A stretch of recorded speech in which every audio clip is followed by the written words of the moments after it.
Okay.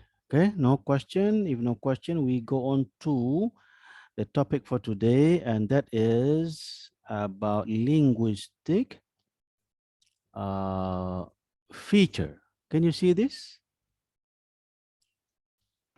Yes, sir. Yes, sir. Okay. So I Yes, sir. shared this Yeah, yes, sir. already. Yeah.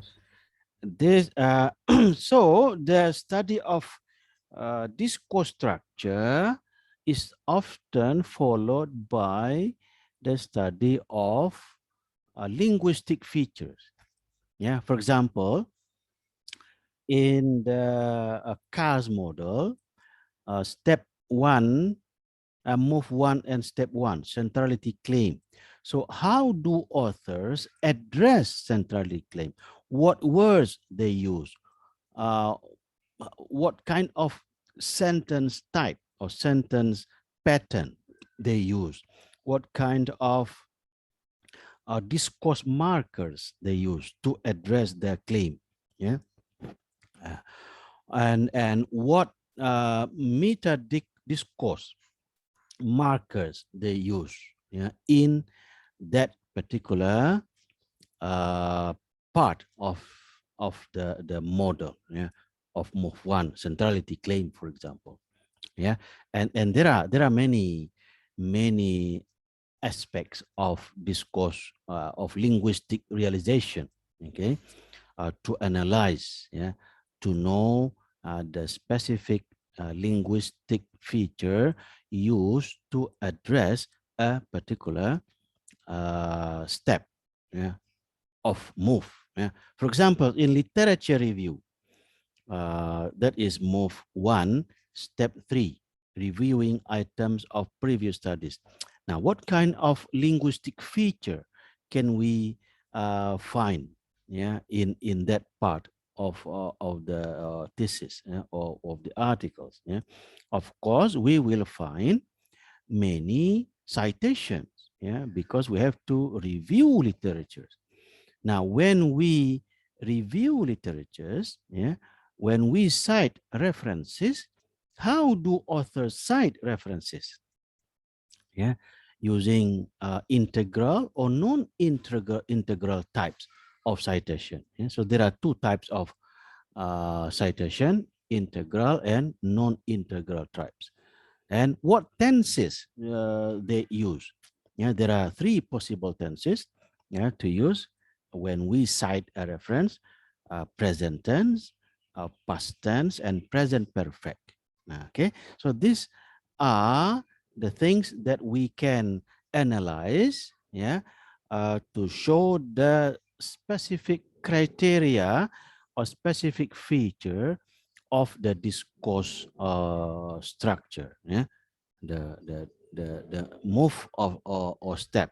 Okay, this particular linguistic feature is called metadiscourse. Okay, let me show you metadiscourse. Okay, so this is from an articles I published this year, at the beginning of this year. This is called interacting with readers. Yeah, how non-native authors of English use meta discourse markers in their research article abstract, yeah, published in English medium journals. Okay, and published in Journal of Language and Linguistic Studies. Okay, now so this is a study. Now, first, what is meta-discourse markers? What, yeah, and why? Okay, meta-discourse markers are used to manage the text, to organize the text, to create a reader-friendly and interactive text. So, meta-discourse markers are used by authors to communicate, yeah, with readers. Yeah, when we write something, we are communicating with readers. So we are not talking alone. We are not communicating alone. Yeah, we have to think. We have to imagine that we are talking to people when we write. Yeah, and therefore we have to think of our readers, whether or not they will understand what we write, whether or not they will give a positive response to what we write. Yeah. So this is two ways communication. Actually, it's not one way communication. Yeah. But different from oral language, we cannot see our readers. Yeah. In speaking in oral language, we can see the listeners, the audience, but in writing we cannot see them, but we have to acknowledge that they are available. Yeah, they are present. Yeah, so we have to take care of them, we have to think of them. Yeah, don't just ignore them. Okay. So according to Highland, yeah, meta-discourse markers are various linguistic tokens, yeah, employed to guide a direct or to direct a reader through a text, so that both the text and the writer's stand is understood. So to help readers understand what we write. Meta-discourse markers serve different purposes in a text. Yeah, number one is elaborating on the author's attitude, yeah, monitoring and shaping the texture and discourse, yeah, and maximizing the intelligibility of communication and giving credence, yeah, to the communities of practice. So mainly this is to make our communication with readers smooth, okay, to help us communicate with the readers. Yeah, and then we have to use meta discourse markers appropriately. Yeah, appropriately, not too much and not too little. Yeah, enough. Okay, the right amount of meta discourse.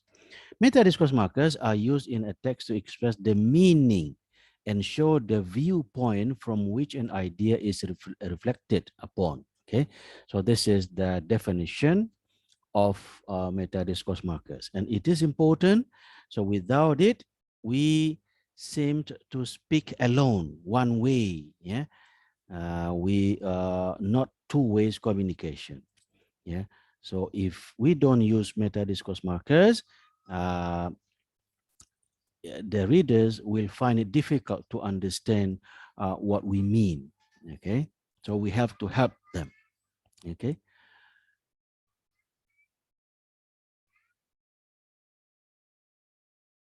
Okay, next, from the linguistic features point of view, academic texts have been categorized by the use of meta-discourse markers. These refer to linguistic elements used by the writers in constructing the text to interact, yeah, with and affect readers of the text. Yeah, okay. Yeah, for example, when we want to show our readers that we are not very sure, yeah, of what we say. Okay, we are not very sure, we are not very confident, we are not very positive to say something, and therefore we use, yeah, meta discourse markers, yeah, such as the word probably, maybe, possibly. Yeah. Okay, so this is one example of meta discourse markers to show that we are not very positive, we are not very confident to say it. Yeah. And at the same time, yeah, we uh, save our face. Yeah, our face. If we say that we are not very confident, but we don't use meta discourse markers such as possibly, and then it is evidence that we are wrong, so we will feel ashamed. Yeah. So this is also to avoid losing face. Yeah. Avoid of feeling ashamed to our readers. Yeah. So to protect ourselves from making that kind of mistakes. Yeah. Too confident, for example. Okay. Through meta discourse markers, authors show their stance, yeah, or position and attitudes toward their writing and their readers. Okay. Therefore, authors intentionally choose particular meta discourse markers over the others to show the evaluation of the need of the potential readers for involvement and explanation. For example, when we cite someone's idea, someone's opinion from a literature, so what is our position? Do we agree with what he or she says, or disagrees, or neutral? Yeah, we have to show it. So if we agree, yeah, we say something, we use a word such as interestingly, yeah, or very truly, yeah, very right, okay. Someone says something, yeah, we have to show. If we disagree, yeah, we can use uh, a particular term, yeah, to say that we disagree with someone's idea. If we are neutral, yeah, we don't disagree, we don't agree with it, we just say it, yeah. Like someone states, yeah, points out, and so on. Okay, and of course we cannot be neutral all the time. Yeah, if we are neutral all the time, it means we are not a critical, yeah, we don't have a critical analysis on the literature as it is expected. Okay, when we write, when we review literature, we have to be critical, yeah, we have to be evaluative, because if we are not evaluative, if we are not critical, it is difficult for us, yeah, to indicate a gap of research. And if there is no research gap, it is, we don't have any reason to do the research. Okay? So we have to create the gap by critically analyzing the literature, yeah, the previous studies. We have to find the limitation, yeah, the weakness, yeah, the shortcomings, the inconsistencies, the contradictions of the finding uh, in the previous studies. Okay.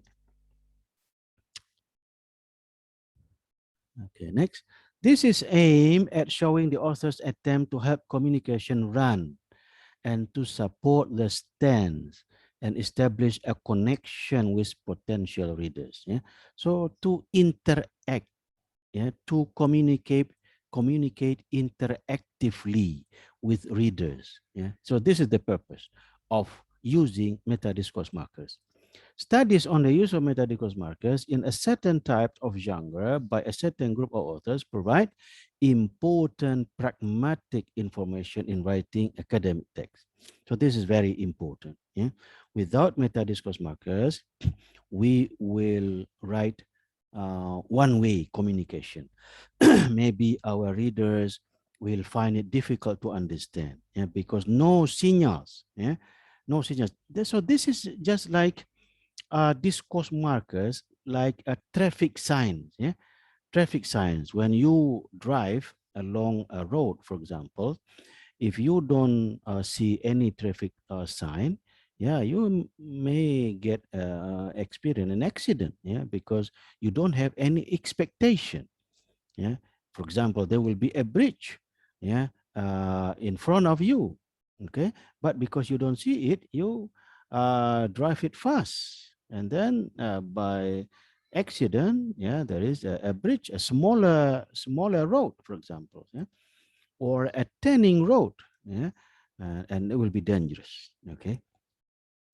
This can be done by contrasting how people of different knowledge background and different language and culture background apply meta-discourse markers as discourse attempt to express their claims, research finding, research issues, interact with potential readers. Okay, so the study on meta-discourse markers can be done by comparing, yeah, comparing these different group of discourse. For example, yeah, articles, yeah, research articles. We can compare how authors of research articles use meta-discourse markers, yeah, in the articles, and how authors of dissertation, for example, yeah, use meta-discourse markers in their dissertation. So we can compare two groups of text, yeah, research articles and dissertation. We can also compare articles in applied linguistics and articles in the literature in different fields, for example, or in social science, in social political science, or in science, or in engineering, yeah, in different fields. Yeah, you can compare it. Or you can compare how non-native speakers, yeah, use meta-discourse markers in their articles, and native speakers, yeah, use meta-discourse markers in their articles. So different group of writers, different group of discourse. Okay, so you have to have a reason for comparing the two groups. Okay. Okay, these are the discourse markers, the meta discourse markers. Number one is transition. Yeah, so this is there are two groups of meta discourse markers. One is interactive meta discourse markers. Two is interactional meta discourse markers. Yeah, so this is interactive transition. Yeah, transition are the markers that help smooth flow of the writing. For example, this is the example. Yeah, e, g, and, but, thus. Yeah, you may find this is overlapping with discourse markers. Okay, or cohesive devices. Okay. Yeah. Number two is frame markers. This is to help topic shift in the discourse and label the information is a specified frame. My purpose, in conclusion, yeah, my objective, yeah, my aim. So this is the frame. It's called frame markers. Okay. Number three is endophoric markers. Help readers find the reference of what is mentioned in different parts of the text. Yeah, not in the same part. Like as mentioned in chapter 2, as mentioned in the table, as mentioned in chapter 1, yeah, and as will be discussed in the discussion and so on, in the methodology. Yeah, so when we refer to the section, to the items addressed or discussed in other section of the text, we can use endophoric, yeah, endophoric markers, endophoric markers. Yeah. Number four is evidential markers, point to source of evidence according to, yeah, why mention that. So when we refer to the source of the information, yeah, it's called evidential markers. Number five, code glosses are used to clarify and exemplicate the author's intended idea. So that is, put it more specifically, yeah, in other words, yeah. So yeah, this is called code glosses. Yeah, when we want to clarify, yeah, what we have said, what we have mentioned. Yeah.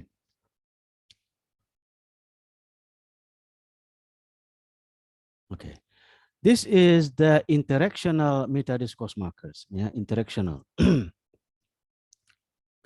Number one is hedges. Okay.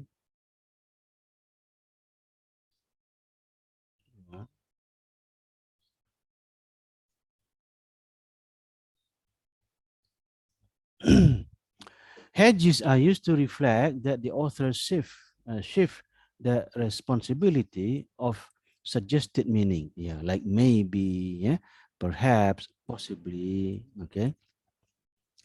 Yeah, so this is called hedges when we want to show our confidence, yeah, on the truth of a particular information. Okay, maybe we are not very sure. Yeah, maybe we are very sure. We are very confident. Yeah, so we use hedges. Boosters is to show authors confirm the presented idea. The example, in fact, definitely. So when we show that we are very confident, we are very sure, yeah, with what we have mentioned. So this is the opposite of hedges, yeah, boosters. Okay. And there have been many studies on this topic, yeah, the use of boosters. Attitude markers show the author's attitude about the text. Yeah, interestingly, fortunately, or unfortunately, yeah, so our attitude, yeah, toward the piece of information that we cite. Okay, and then number four is self-mention. Yeah, it is easy. Self-mention when we mention when we refer to us. Yeah, I, me, our, yeah, we. Yeah, not to use the authors, the writers. No, yeah, when we use I, the pronouns here, the example, the pronouns. Yeah, it is not often in English when we use the authors, yeah, the writers, the researchers, yeah. Instead of saying that, we use this one: I, me, our, we, yeah, yeah. Not the authors. In Indonesian language, we often use, yeah, when we often refer to us as the researcher, the author, the writer, yeah, but not in English. Okay, you can refer to you, yeah, by using the pronoun. Number five is engagement markers are used to show how the authors addresses the readers in a text. Yeah. Look at, consider, note that. So this is the how to engage readers, yeah, in our text. Okay, so there are five interactional discourse meta discourse markers, and also five interactive, yeah, meta discourse markers. So this is the same thing with the description, yeah, transition, frame markers, endophoric markers, yeah, evidentials, quote glosses, interactional discourse marker, meta discourse. Okay, interactional these hedges, boosters, attitude markers, self-mention, and engagement markers. Okay, yeah, because this is too small, so I give a better one. Yeah, and this is the examples from the article. This is the transition. Yeah, like the and, yeah, this is use and here. Yeah, in addition. Yeah, so this is the transition. Yeah, like conjunction. Okay, and frame markers here. Yeah, if so. Yeah, uh, yeah. So this is the examples of the frame markers. Okay. Endophoric, yeah, the responses were more than 100 as one of the participant gave more than one response. See figure one. So this is the endophoric. See figure one. Okay, or see table one. Okay, evidential according to Dewey. Yeah, values deal with things, beliefs, action, and attitude which are found acceptable, desirable, and society or both. So this is the evidential according to Dewey. Court glosses, yeah. Funeral services in today Javanese society remain as described by Geertz, namely without his theatrical sorrow created by uncontrollable emotional sobbing or wailing, yeah, namely. Okay. Hedges here, the example is the teacher informed that the student rarely responded. Okay. Might be. Okay. This might be due to, possibly due to. This hedges. Okay. Boosters, in fact, yeah, in fact, is this the opposite of hedges? Yeah, boosters, in fact. So this is very confident. The authors are very confident to mention this. Yeah. Attitude markers, unfortunately. So this is the attitude markers. Unfortunately, okay, the attitude of the authors toward the information. Okay. Self-mention, this is I adopt. Yeah, I. Engagement markers, note that. Yeah, note that. Note. Yeah. Okay. Okay. Yeah. So analysis procedure. So first, of course, we have to have something to analyze. what we are going to analyze. Where do we want to find the use of meta discourse markers? In abstract, in introduction, in method, where? In an essay, yeah, or in the discussion, yeah, wherever, yeah. And then the identification of rhetorical move. First, yeah, we can analyze the move if we want to do that, okay? But it is not necessary, okay? It is not uh, important. Yeah? It is not a must. Yeah, we can combine the analysis of move and the analysis of meta discourse markers. Then the identification of metadiscourse markers was conducted following the list of metadiscourse terms, yeah, metadiscourse terms or phrases as suggested by Highland, yeah, the one that interactive and interactional. Okay, we just refer to the list, yeah, the list and examples. And categorizing move, yeah, as I mentioned before, yeah, we analyze the move and then code whether it is a move one, and so on. Move two, step two, and so on. Yeah. So first we can analyze, yeah, the move, and then, yeah, we can categorize the move as optional. Uh, Number one, obligatory, conventional, and optional. There are three categories. When it is obligatory, if it appears 60 to 99%. Yeah. Oh, sorry. Yeah. When it is 100%, it is obligatory. 100%. Okay. When it appears 60% to 99%, it will be categorized as conventional. And when it appears less than 60, it will be optional. So optional, conventional, and obligatory. Yeah. What is it for? Yeah. The main purpose of categorizing the moves into three categories is to establish which rhetorical move out of the possible move is more conventional than the others. So when it is obligatory, yeah, we have to have it. Yeah, we have to have, when we write, yeah, a particular discourse, and the study suggests that it is obligatory, we have to have it.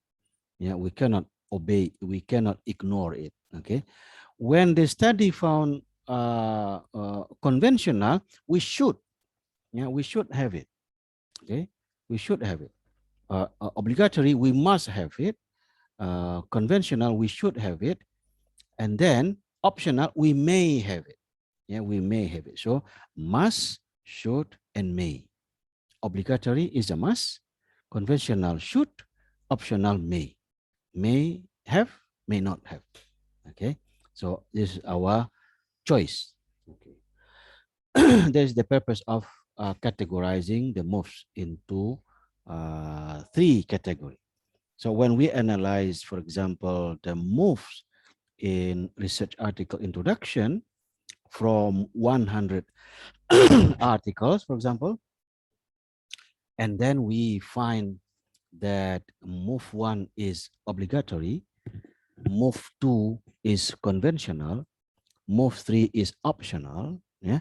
So when we tell students who are learning how to write a research article introduction, yeah, we say to the student, you must write move one. Number two, you should write move two. Number move three, you may write move three or may not. Okay, so this is the purpose. The purpose is for teaching, yeah, for instruction. Okay, yeah. Next, to measure the differences in meta discourse used in. So this I take it from the example here. Yeah, I can share the articles later. Yeah. For example, we analyze the use of meta discourse markers in introduction. Yeah, we know that the length of the introduction is different. Yeah, one introduction can contain 1,500 words.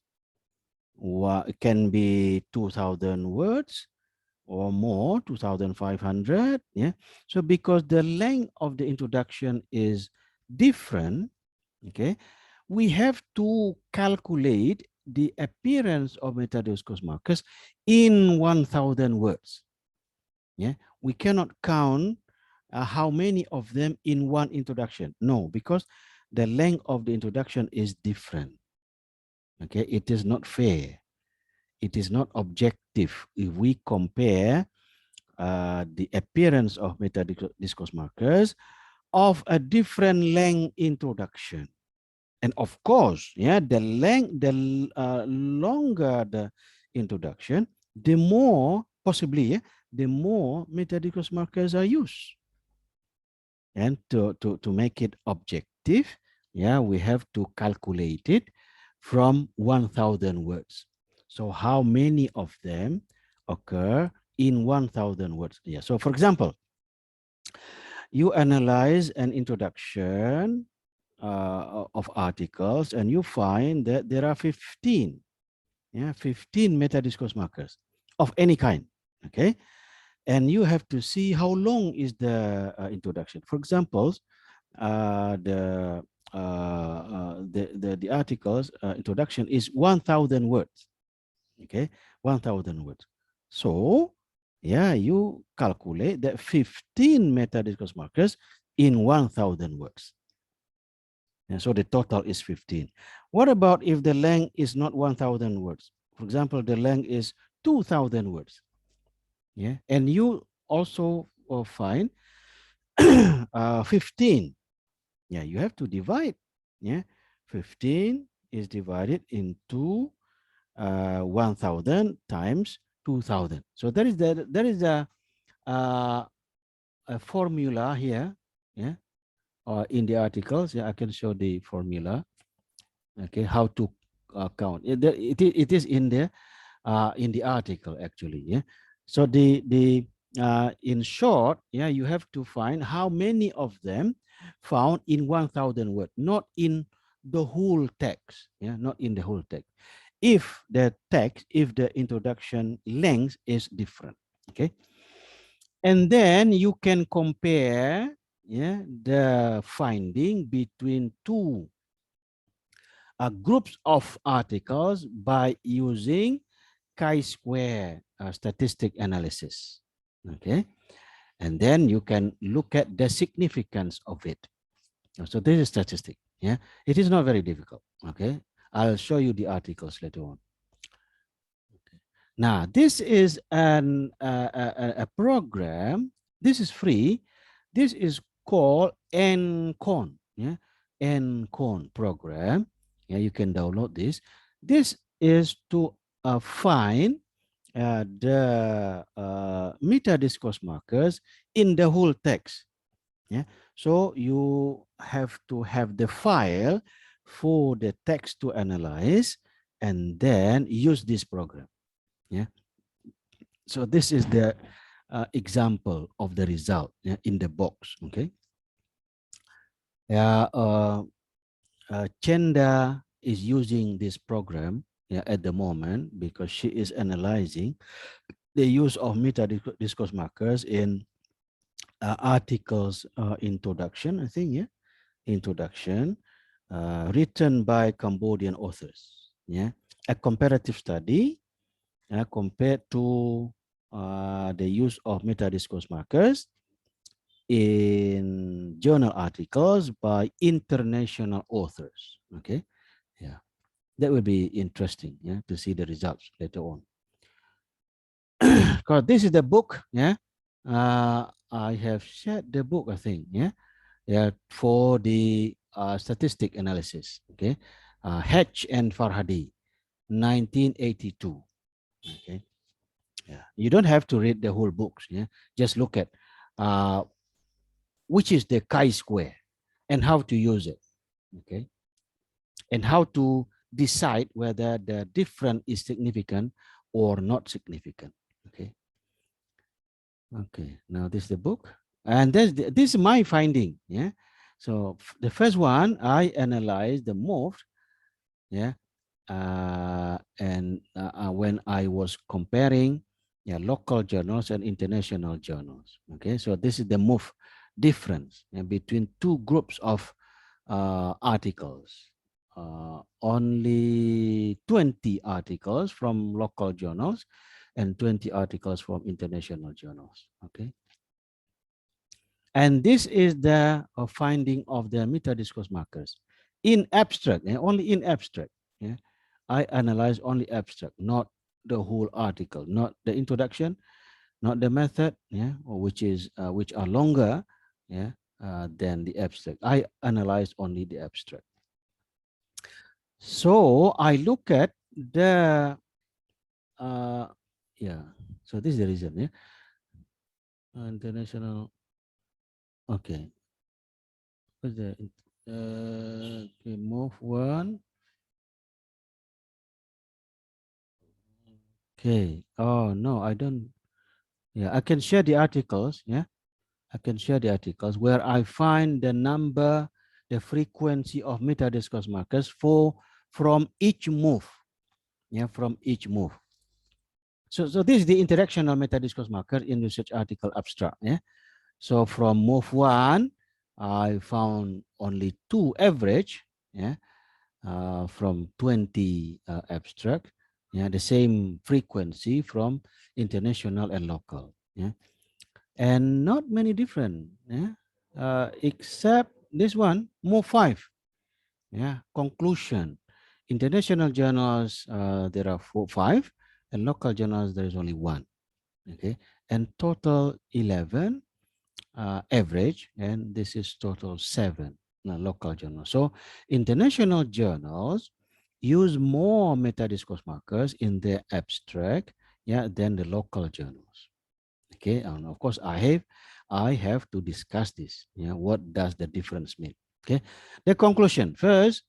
Unlike international authors, the majority of Indonesian authors in the corpora of the study write only 3 moves. This is the move. Yeah, only 3 moves. Yeah. And second, the majority of Indonesian authors in applied linguistics use interactive metadiscourse markers more frequently in move 3, yeah, and move 4. Yeah, this is because they need a larger space to communicate necessary information addressed in these 2 moves. Yeah. Move 3 is method, move 4 is result. Finally, Indonesian authors in linguistics do not use interactional meta-discourse markers as frequently as they use interactive meta-discourse markers. So Indonesian authors use more interactive meta-discourse markers, not interactional one. And this is the difference between local and international authors. Okay. Suggestion: when writing research article in English to be published in international journals, Indonesian authors should comply with the rhetorical style and the meta-discourse markers, of course. Yeah. So they have to use more meta-discourse markers in their abstract. This is because if they write research article, including research article abstract, in a different rhetorical style and linguistic features such as meta-discourse markers, international readers, including journal editors and reviewers, may find the manuscript incomprehensible or poorly written, and this will lower the prospect of the manuscript to be accepted, yeah, for publication in reputable international journals. Therefore, Indonesian authors should learn and be familiar with the rhetorical and linguistic characteristics, yeah, of English research article abstract published in international journals, in international reputable journals. Okay. Okay, so this is about the meta discourse markers. Okay. Now, do you have any question? Is there any question? Yes, sir. Yeah. I What want is to it? ask about your point that you show us just before Yeah. about why uh, why the Indonesian author didn't use what apa dia Why don't they use more as frequently as international authors? Yeah, yeah, yeah. Yeah. One possible reason that they are not aware of the importance of the meta-discourse markers. Yeah, that is possible. Okay. Number two, they don't know the function of meta-discourse markers, or they don't know, yeah, that meta-discourse what to use, the vocabulary. Yeah, their vocabulary is limited, and therefore they are not able, yeah, to use meta discourse markers. But maybe I think, yeah, they are not familiar with meta discourse markers, yeah, because this is a new uh, topic, yeah, the new items in writing in Indonesia. Okay, yeah. Highland introduced meta discourse markers in 2000 what, 5, yeah, as in it is in the reference, yeah. So that is the possibility, yeah. They are not aware of the importance of meta discourse markers in their writing. Okay, thank you so much, sir. Okay, yeah. Is there any other question? As I mentioned before, meta discourse markers is just one type, one aspect of linguistic feature, yeah. There are many other linguistic characteristics of academic discourse, yeah, like the use of reporting verbs, the use of tenses, yeah, the use of voice, passive or active, yeah, the use of sentence type, a single sentence or complex, yeah, sentence, and so on. The types of noun phrase, yeah. So there are many lexical bundles, for examples, and discourse markers, of course. Although discourse markers and meta discourse markers are overlapping, yeah, like transition, it is also found in discourse markers. Yeah. Okay. Is there any question? Excuse me, sir. Okay. Yeah. Yes. My name is Lutfi Masnur. Yeah. I just want to know about your perception and your opinion, Mm. because my last studies in my description, I have done analyze about interactive meta discourse markers. Mm. Exactly, I analyze in short story. Mm. And is that worth it to analyze or no? I just want to know about that. Thank you. Okay. Yeah.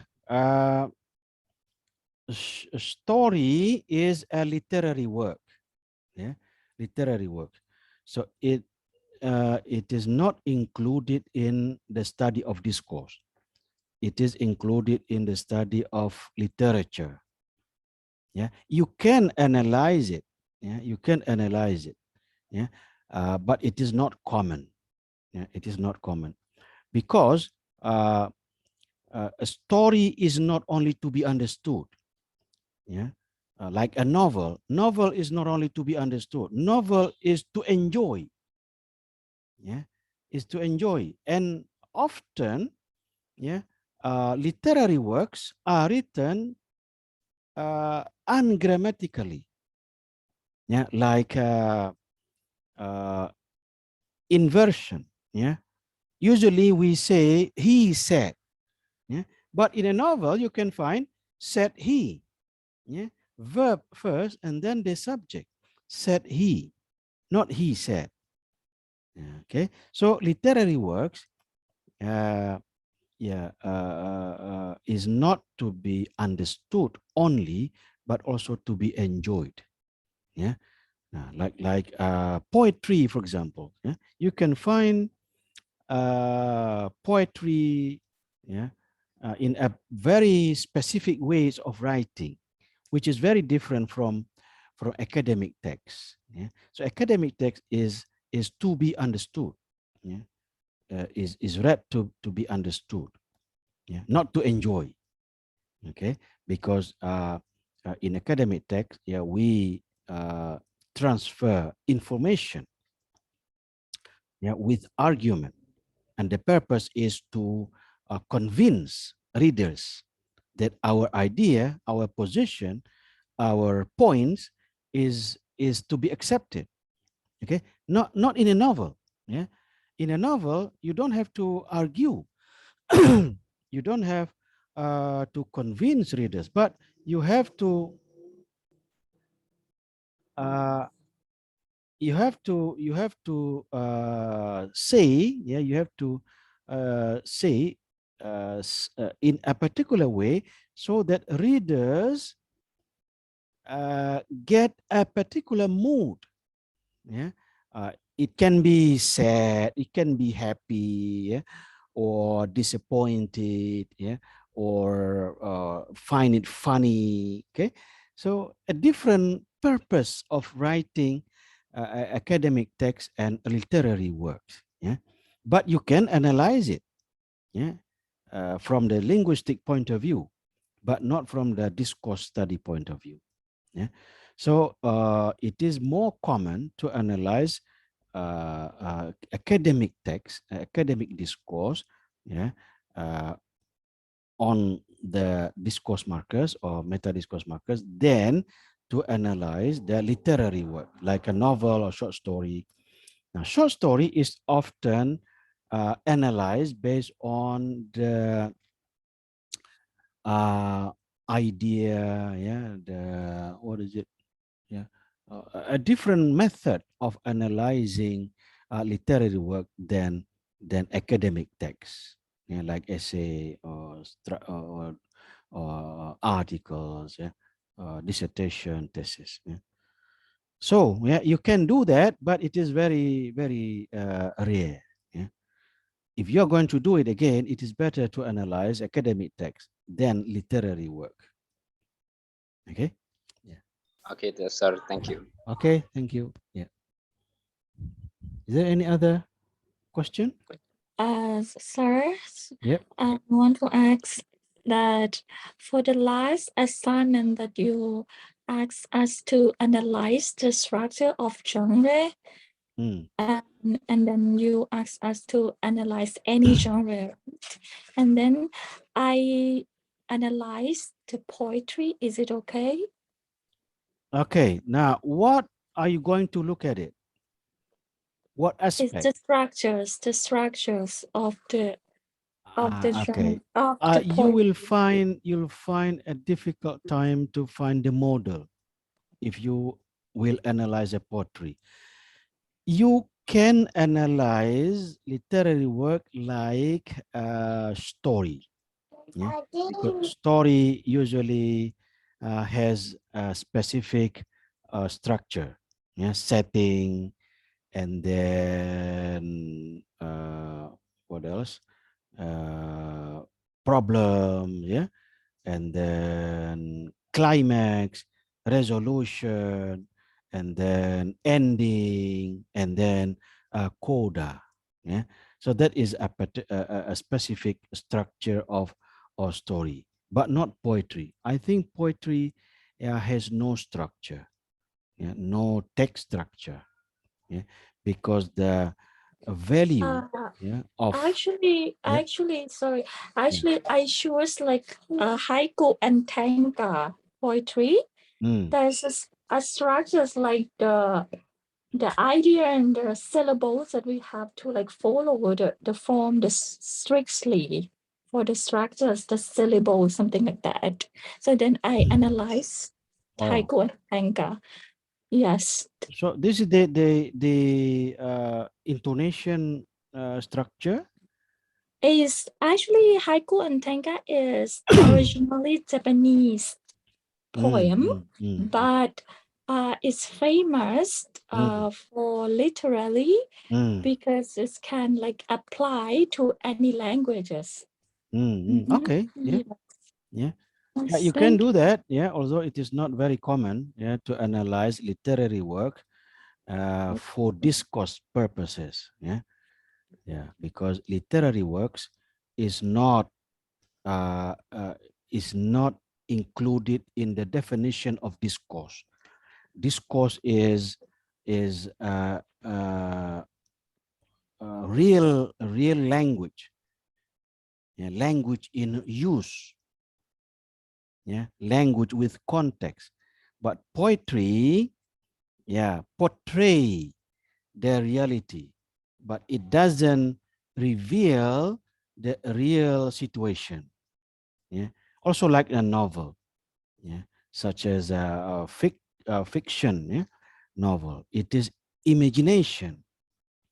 Yeah, the names of the people in a novel, for example, it is fiction, fictive. Yeah, it is not real. So literary works is not included in the definition of discourse, and therefore it is usually discussed in a different subject.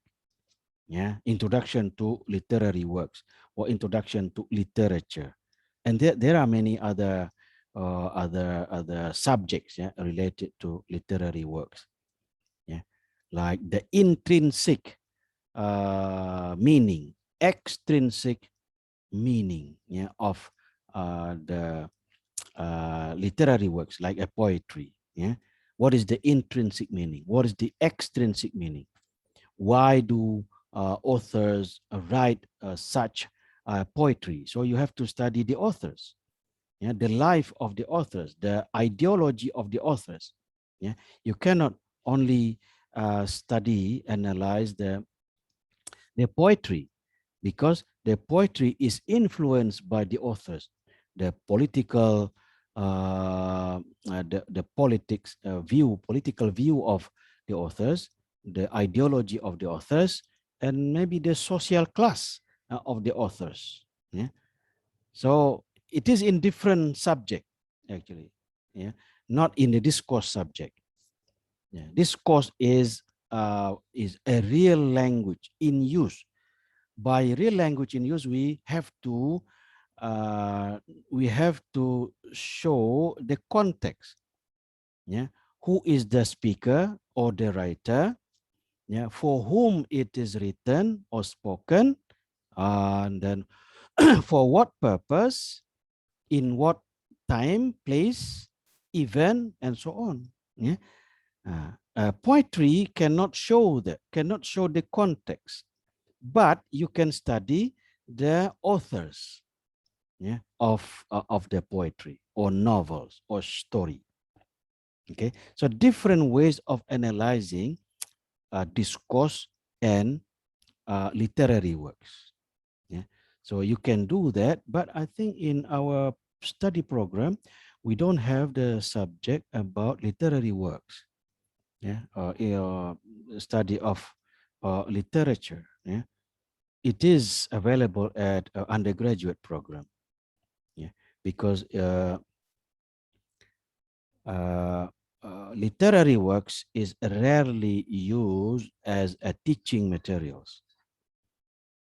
Okay, uh, yeah. They but you can study, you can analyze such as graded readers, but from a different point of view. Yeah, from the level of difficulties, for example, yeah, from the vocabulary used, yeah, in the graded readers. Yeah, are you familiar with graded readers? Graded readers is reading materials, but these reading materials are already graded from easy to difficult. Yeah, from the use of vocabulary. Yeah, high frequency vocabulary to low frequency vocabulary. Yeah, the the higher the frequency of vocabulary used in a particular readers or reading materials, the easier it is. Yeah, because the high frequency words are common words. Yeah, and it is graded 1,000, 2,000, 3,000, 4,000, and so on. Okay. Yeah. Is there any other question? Excuse me, sir.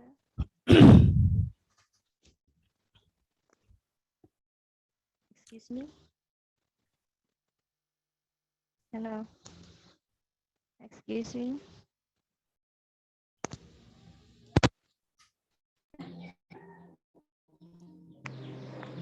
Yeah, any other Hello. question? Yep. Uh, how about spoken discourse? It can be analyzed by meta discourse or not? Oh, yes, yes. Yeah. Spoken discourse is discourse. So you can analyze any discourse, yeah, in the on the aspect of meta discourse. You can analyze them. Yeah, for example, speech. Yeah, uh, uh, presidential speech. Yeah, like Obama, for example. Yeah, uh, how Obama uses meta discourse markers in his speech, and how uh, other presidents, yeah, use a meta discourse in their speech. But you have to have the reason for comparing them. Okay, uh, Obama is considered to be very interesting and interactive in his speech, and then you can compare it with someone who is not very interesting.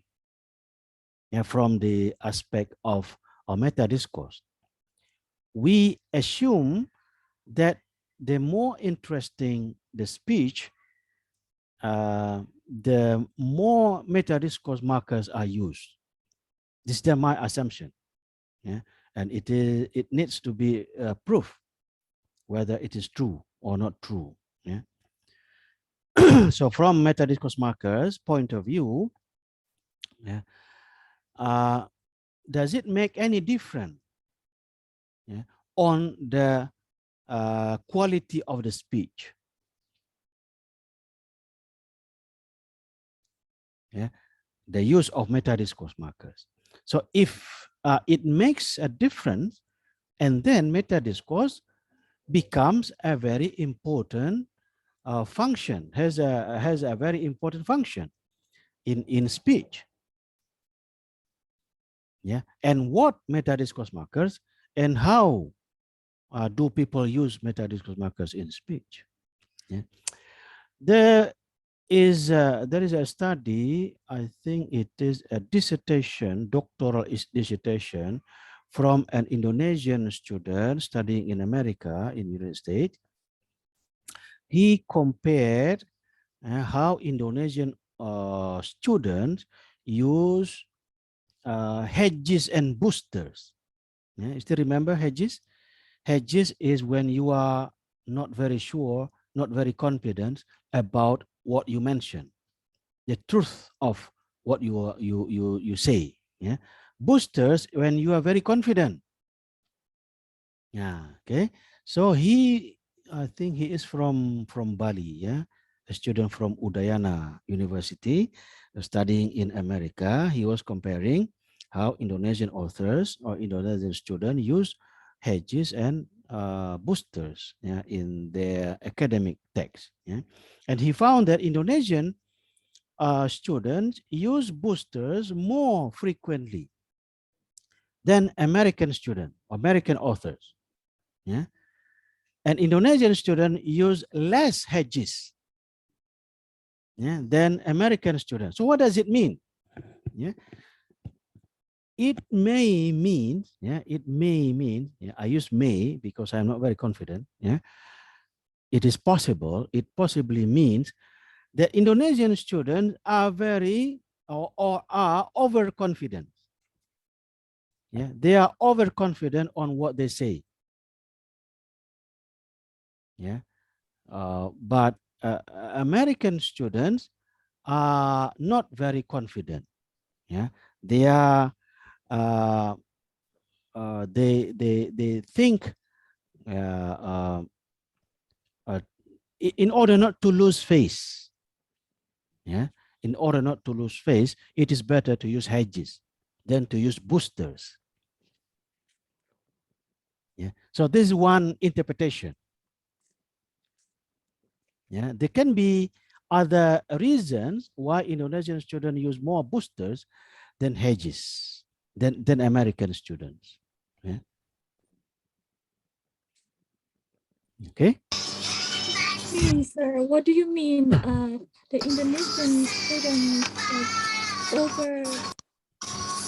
overconfidence. What do you mean? Yeah. By using boosters, yeah, we think that what we say is positive, is true. Yeah. Boosters is like exactly, yeah, Yes. positively. Yeah. But you told before like the Indonesian students not really use booster, right? No, Indonesian students use booster more Okay, frequently okay, than got it, American students. got Indonesian it. students use less hedges than American Okay. students.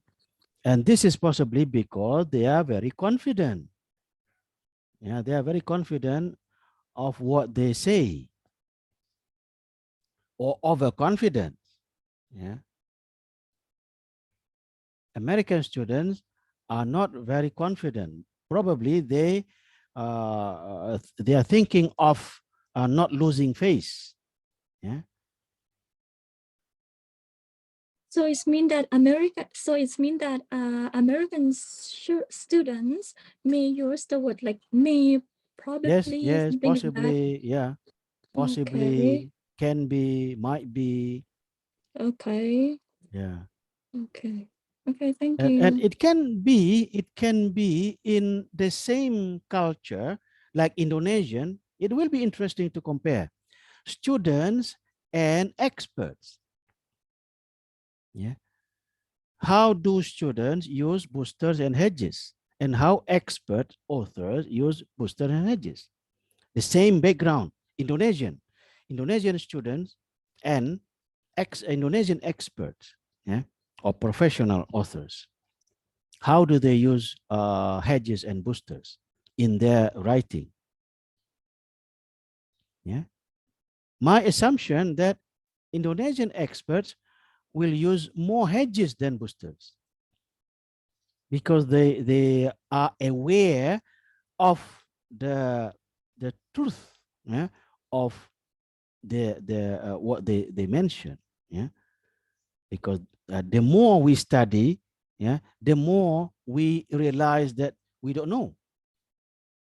So how can we be very confident on saying something, yeah, if there are always possibility of uh, stating something wrong, yeah, or not sure. Yeah. So experts, yeah, may be careful, yeah, in using boosters than students, yeah, because they know more than students and they are aware of stating something not true or not positive. Yeah. So it can be interesting to analyze. Yeah. You can compare how local authors use boosters and hedges and how international authors use boosters and hedges in articles or in papers, in essays, and so on.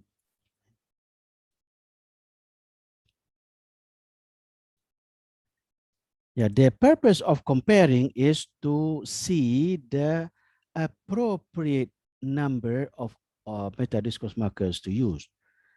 It is also not good, it is not productive if you overuse metadiscourse markers. Yeah? We cannot use it, for example, in any sentence, yeah, because it is not necessary. So the quantity and the quality of metadiscourse markers is not standard. Yeah, we don't know it yet. What is the exact number, for example, the exact quantity of metadiscourse markers in 1,000 words, for example? So how many should we use? and what kind? Yeah, we don't know. Yeah, we have to analyze the samples. Yeah, to know how expert authors use metadiscourse markers in introduction, for example, you have to analyze. Yeah. We cannot just think of it. We cannot say, yeah, you have to use 10 or 15 or 20 metadiscourse markers in 1,000 words. Yeah, you cannot say that. You have to look at it. Yeah. And even Highland, yeah, Highland doesn't mention the quantity and quality of metadiscourse markers in high quality text, for example, high quality article, for example. Now, he doesn't mention it. He was comparing, yeah, how do authors use metadiscourse markers, yeah, from different group of authors, yeah, native speakers and non-native speakers, peoples from different language background, people from different fields, yeah, of disciplines. Yeah. So that is where comparative is important. Comparative study is important in discourse analysis, yeah, rather than just descriptive. Sometimes descriptive is important too, yeah, such as to know how expert authors use metadiscourse markers in their research article introduction, for example. Now, you don't have to compare because you want to know the right quantity and the right quality of the use of metadiscourse markers. Yeah, and therefore there are three techniques of analysis, discourse analysis. One is descriptive. Number two is comparative. Yeah, comparatives of the same authors, the same language background, Indonesian authors writing in Indonesian, Indonesian authors writing in English. That is also comparative. And the third is also comparative, but of different group of authors. Indonesian authors writing in English and international authors writing in English. So there are three possible method, yeah, of analysis: descriptive and two different kinds of comparative comparison. Yeah. Okay. Is there more questions?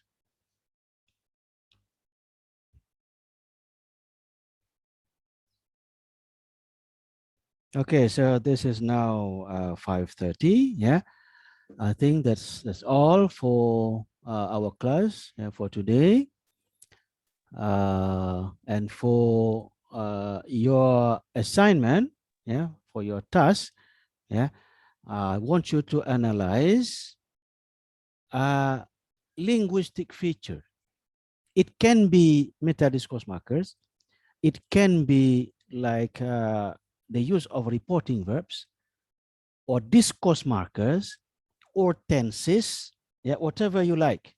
Yeah, one of the linguistic features. You can analyze metadiscourse markers, of course. Okay, yeah, in a particular text.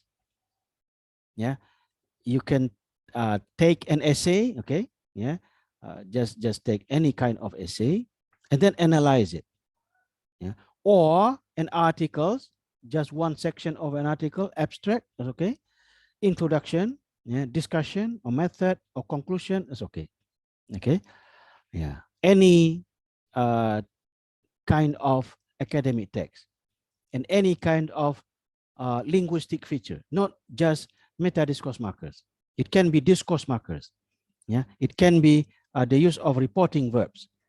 Yeah, it can be the use of tenses. Okay, so it's up to you. Any kind of linguistic feature. Yeah, yeah, is it clear? Sir, Yep. excuse me. So Just one section, right?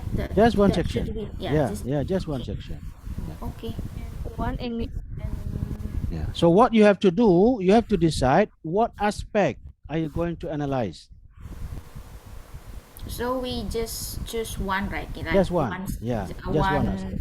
one- for One aspect. example, like we just choose tenses for one Yeah. section. Tenses. Like, okay. Yeah. Tenses go together with citation. Okay, sir. Yeah. Yeah. Okay, thank you, sir. Okay. Thank you very much. Yeah. That's all. Yeah. I'll see you in 2 weeks. Yeah. Okay. Good afternoon. Assalamualaikum warahmatullahi wabarakatuh. Good afternoon. Waalaikumsalam warahmatullahi wabarakatuh. thank you, Sir, thank you so sir. much. Thank Thank you you. very much, sir. Thank you. Thank you. Thank you, sir. Thank you.